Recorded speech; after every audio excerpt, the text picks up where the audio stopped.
Olá, há tempos eu não volto, desde que gravei alguns vídeos.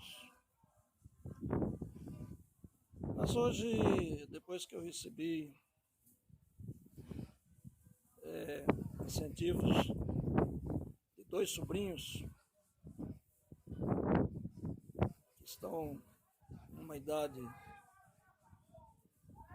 há cerca de 30 anos, eu me animei a continuar,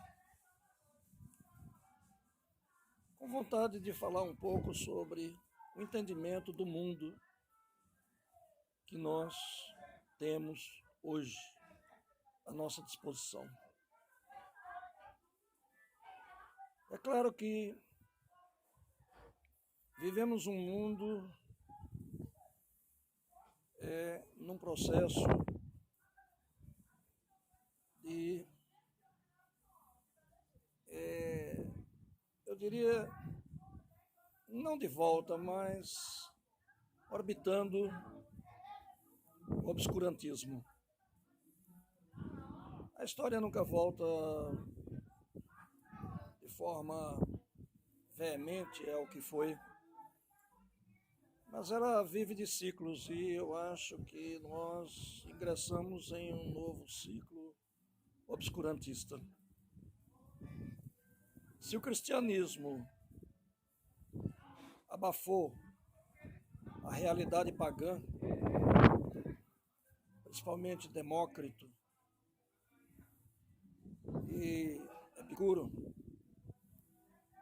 optando pelo platonismo, o cristianismo abafou o paganismo, que ia bem há 4.000 anos, quando da Rerum Natura resgatou os preceitos de como se entendia o mundo atomista. A Rerum Natura foi um pergaminho encontrado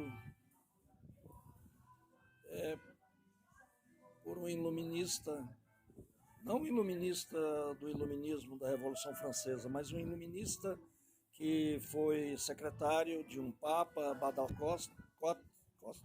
Baldassare Cossa, que perdeu o papado numa disputa do Convênio de Trento.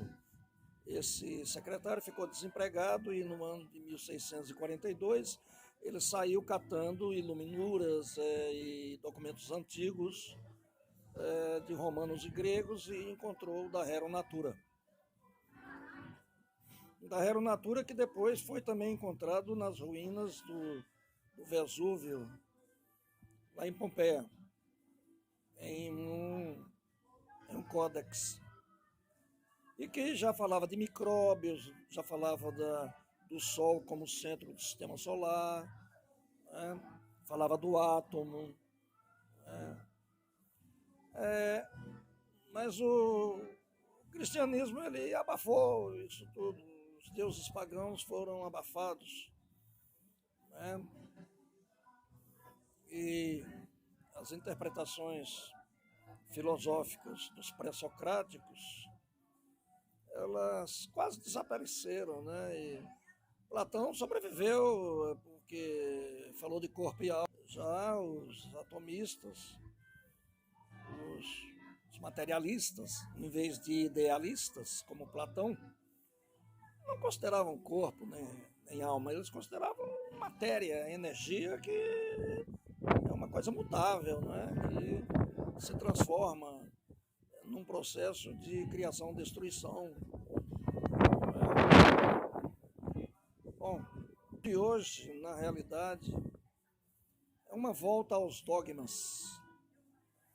Né? E aqui no Brasil, por exemplo, a gente vê eleições aqui que nazistas no poder. A gente anda pelo mundo, também vê reacionários se instalando no poder vai lá nos Estados Unidos. Estados Unidos hoje, que cavalga sobre ideias excêntricas, de retorno a ideias atrasadas. Muito bem. Nesse mundo de hoje, o que é que sobra para jovens e para pessoas que se formaram e que querem produzir? Sobram mudanças calcadas no capitalismo, um capitalismo cada vez mais concentrado, um capitalismo cada vez mais identificado com disparidades muito grandes entre os que ganham pouco e os que acumulam grandes riquezas, disparidades regionais também, e que vai passando por transformações incríveis. Daqui a pouco nós vamos sair do mundo do silício para o mundo do grafeno, por exemplo. Se o Bill Gates ficou muito rico com o que ele inventou, com a Microsoft, se o Steve Jobs ficou extremamente rico com iPod, iPhones, etc., não sei se isso volta a colocar alguém muito rico por utilizar o grafeno, por exemplo, para que uma simples fita amarrada como um relógio no pulso, contenha todos os dados, muito mais dados, dezenas de dados a mais, centenas de dados a mais, até milhares, do que um celular que a gente carrega hoje no bolso como de última geração. Isso porque o grafeno ele tem a espessura de um átomo, imagina, e ele é um semicondutor muito mais forte do que o silício, milhares de vezes, 1 milhão de vezes mais semicondutor do que o silício. E ele vem da grafita, que é um mineral encontradiço, tanto quanto o quartzo na crosta terrestre. De forma que é um mundo em uma evolução tecnológica incrível, numa velocidade incrível, como vem sendo nos últimos 60 anos, sempre acelerando essas inovações, mas que não se inova do ponto de vista filosófico. A gente tem, por exemplo, aqui no Brasil, filósofos interessantes como Clóvis de Barros Filho, que eu aconselho vocês a ouvirem, a verem pelo YouTube, e outros. Temos também alguns expoentes, como Michel Foucault, e outros que tentam compreender o mundo de forma diferente dos dogmáticos. É isso.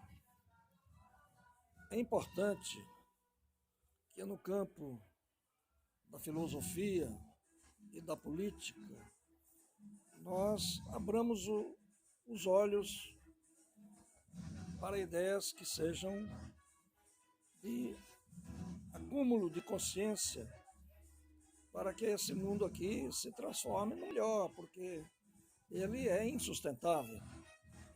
A própria economia, ela tem que deixar de ser a economia tradicional para se transformar numa economia ecológica, uma economia que não seja só a busca do lucro, mas que seja a busca do lucro sustentável, a busca de uma vertente social sustentável e a busca de um meio ambiente sustentável. Um triângulo isósceles, onde em cada vértice existe o ambiente, exista a economia e exista o social. E que as empresas e projetos se coloquem dentro desse triângulo em harmonia dos 100% dos conteúdos desses vértices e em grupos que a gente pode ter. Mapeamento de grupos estratégicos para ver a mobilidade, para ver a rentabilidade, para ver a rivalidade do ponto de vista de poder, né, para onde elas vão e o que é que elas vão fazer em benefício dos 17 pontos colocados pela ONU. São mais de 250 metas, né, que a ONU criou em pontos importantíssimos. Metas de acabar com a fome no mundo, que são metas de respeito ao cidadão, que são metas de valorização do ser humano em todos os aspectos, inclusive o aspecto educacional. Enfim, também vejam isso, os 7 pontos da ONU, que são pontos esquecidos pelo governo. Os pontos de desenvolvimento sustentável da ONU.